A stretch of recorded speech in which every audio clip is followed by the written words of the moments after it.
ఒక ఎండిపోయిన తులసి దళం పట్రా, ఒక ఎండిపోయిన మారేడు దళం పట్రా, ఎండిపోయిన ఓ కిస్మిస్ పండు నైవేద్యం పెట్టు. కానీ భావన ప్రధానం.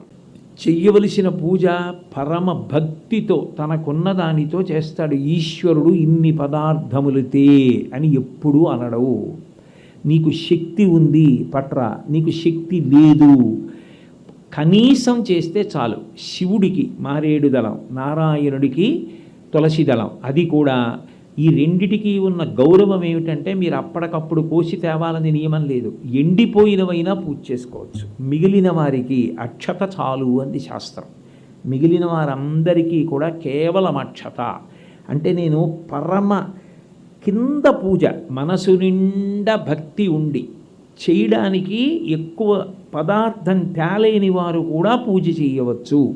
చిన్న పళ్ళెంలో ఇవి పెట్టుకుని పూజ చేసేసి ఇవి తీసే